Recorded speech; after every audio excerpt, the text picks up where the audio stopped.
What if your life wasn't your own anymore? What if every time you died, they just printed a new version of you? Welcome to Mickey's Nightmare, a world where humans are no longer irreplaceable.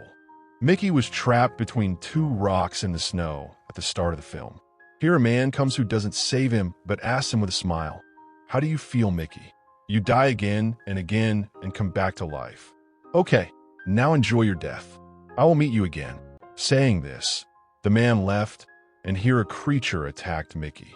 After which the scene was cut here, and we were shown a machine from which Mickey was printed, meaning it was not a human. It was a variant of a human, a creature like a human, which was made in this machine for the purpose of experiment. Wherever there was a danger of life in someone's work, that work was done by Mickey.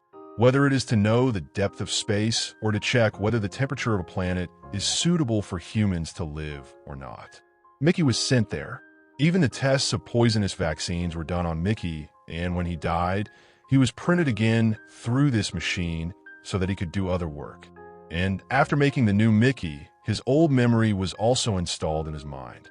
Now to know what is happening with Mickey, the story goes a little further in the past.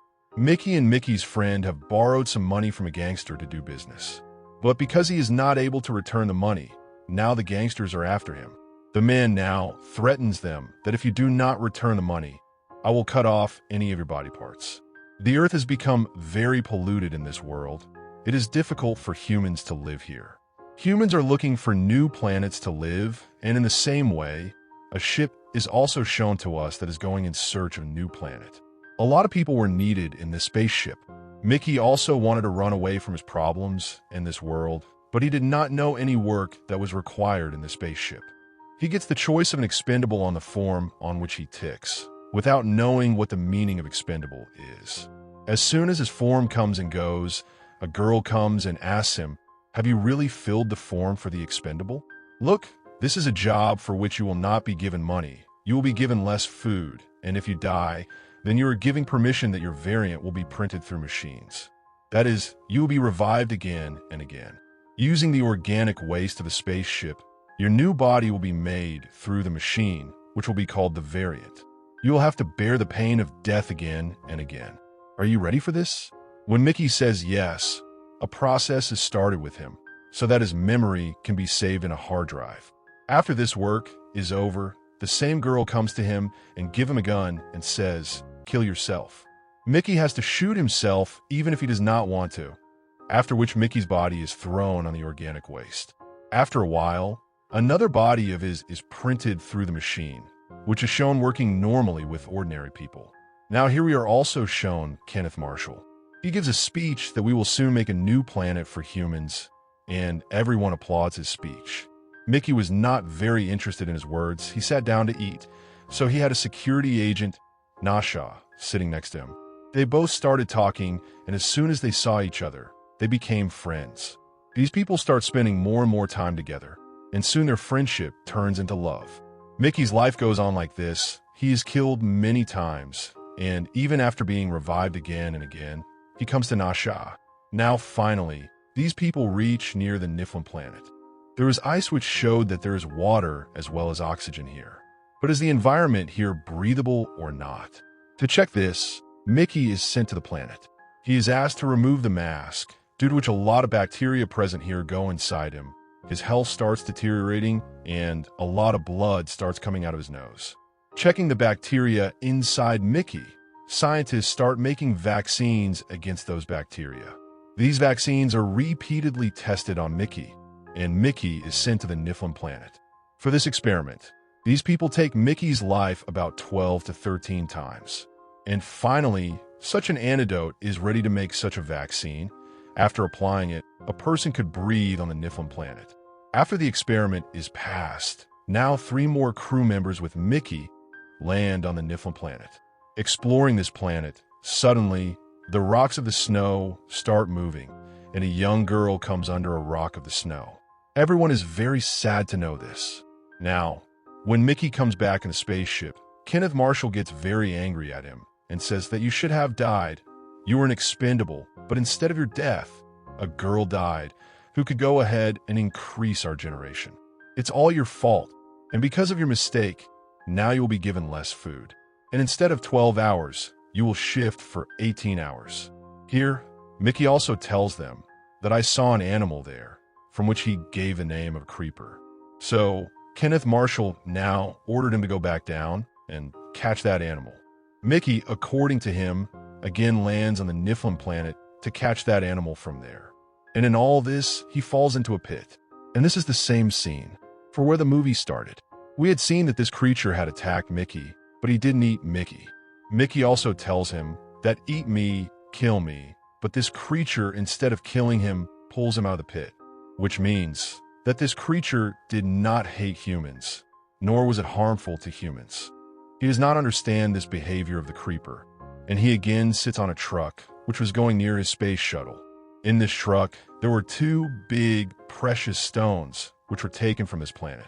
With these stones, he also comes back to his space shuttle, and because of being tired, he doesn't tell them about the creeper and goes to his room to sleep. Hours later, when he woke up from his sleep, he was scared to see that there was another Mickey with him. That is, they thought Mickey was dead and made a new version of him, Mickey 18. Mickey 17 does not say anything to this version, but Mickey 18 beats Mickey 17 and says that you have lived your life as much as you wanted. I have only 2 hours left. That's why you should die.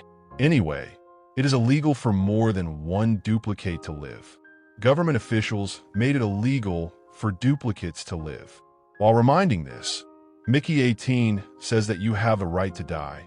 I will kill you. Mickey 17 says, please listen to me. You live your life, eat my food, just let me live because I have to tell humans that those creepers are not a threat to humans. It shouldn't be that humans think of them as a threat and kill them all. These people were standing near organic trash and talking about that. That's when Mickey's old friend Temo came here. This is the same guy with whom Mickey took a loan back on Earth. And because of him, today he was forced to become expendable. Both of them were angry with him, so both of them put Temo in organic trash. But then other people come here, so they have to save Temo. When Temo came back, he was scared. Taking advantage of his fear, Mickey 18 and Mickey 17 threatened him that if you tell anyone that the two of us versions are alive here, then we will put you back in organic trash. So keep your mouth shut. Anyway, now Mickey 17 goes to his room and takes Mickey 18 to NASA to get some work done. After some time, in Mickey's room, Kenneth Marshall's people come and take Mickey 17 away, saying that a banquet has been arranged for you. Mickey was very happy.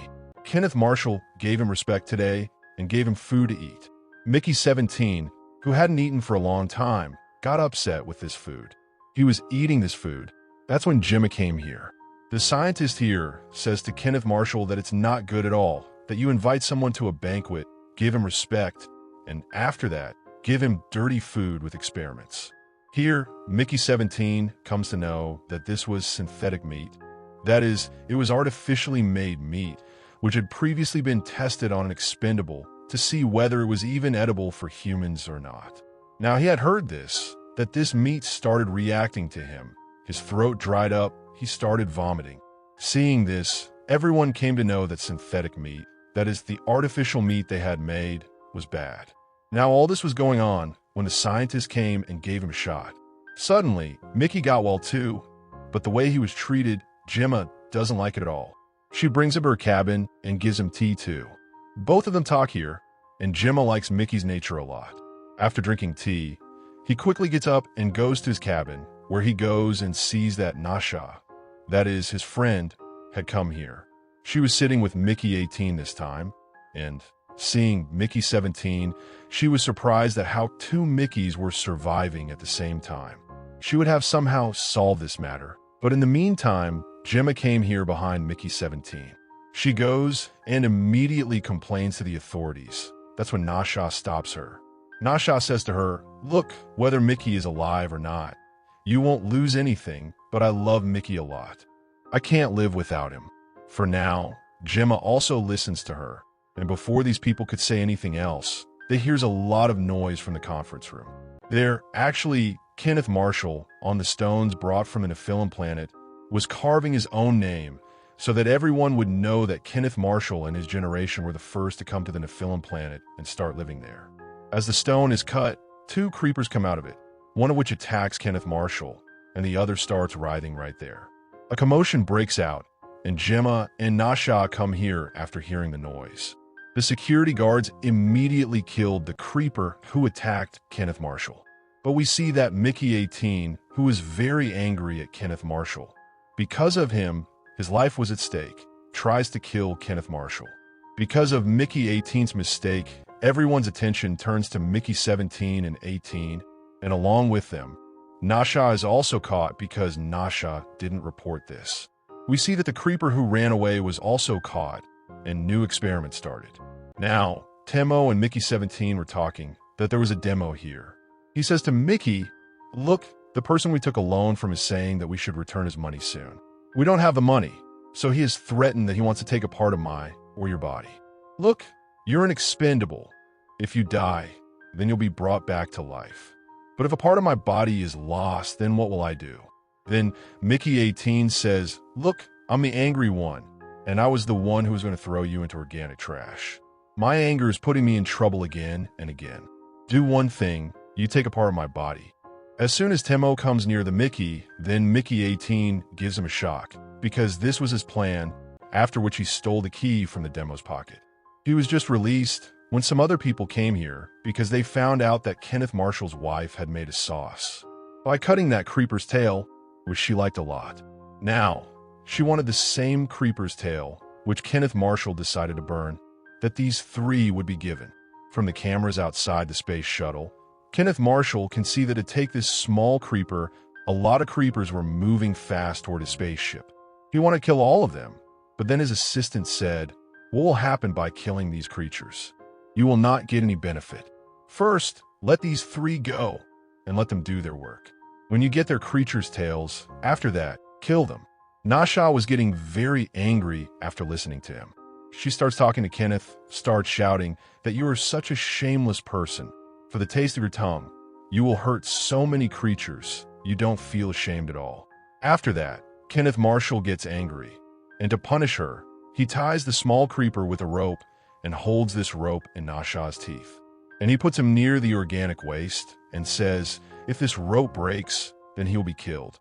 Now, to save the life of that small creeper, Nasha was holding the rope at her teeth, while Mickey 17 and Mickey 18 were dropped from the spaceship onto the planet Nephilim. They didn't have to go very far, because the creatures were all near the space shuttle. Now, Mickey 17, who had already met a creature here, wanted to talk to these creatures and wanted to resolve everything. He tells the creature that he is a human. They had a lot of poisonous gases, which they would use to kill you all. This creature had telekinetic power. That is, he could send his message to Mickey 17's mind. He says that you have killed our creeper, and this creeper is with you. If you kill your friend instead of the dead creeper and bring my other creeper back to us, then I will also spare you all. Otherwise, we also have such powers with which we can destroy you. We have the power to produce such sound waves, which will tear your ears and even your brain. To give an example of this, that creature starts screaming loudly. This voice was so scary that Mickey 17 and 18 had to cover their ears to save their lives. Mickey 17 had understood that these creatures are very powerful. To tell this, he goes to the camera of the spaceship and tries to explain by waving his hand that they should release the creeper child. Nasha had understood this sign, but Kenneth Marshall felt that Mickey is talking to those creatures. Kenneth says that I should talk. I am the leader. His assistant also says from behind, "Yes, sir, you go out, you talk to them. We are already there to kill them. But if you talk to them, then it will be written in history, and in the eyes of people, your respect will increase even more." Kenneth Marshall also felt that when I go to talk, then both Mickeys should feel it. That's why he gives the remote of those bombs to himself, which Mickey 17 and Mickey 18 were wearing. Here Kenneth goes out, so Nasha also, while saving that small creeper, while fighting with all of them, brings him out so that this creeper can go to his mom. Nasha runs and gives this creeper to Mickey 17, and Mickey 17 goes, and this creeper catches his mom. But as this big creature had kept two conditions, one is that his creeper should be returned, and in return for another creeper's life, a person's life should be taken here. Then only he will go from here. Thinking the same, Mickey 18 goes to Kenneth Marshall and presses the button on his own bomb, and both their lives are lost here. As soon as his revenge is completed, the Mother Creeper took everyone and left from here, as she had promised. After that, we are shown the scene after 6 months, where Nasha had become the head of the space community. Mickey 17 is still alive, and he is given a remote, and Nasha says, "Through this, you can destroy that expendable machine, which destroyed your life, and now I want to spend my life with you." Mickey presses that button and destroys that machine. And that's it. The movie ends here with an upbeat ending. Now the question is, if you were in Mickey's place, would you choose to live forever at the cost of dying again and again? Or would you fight to reclaim your humanity, even if it means breaking the system? If you like this movie explanation, subscribe this channel and like this video, comment down below and share this video to your movie enthusiast group. Thank you for watching.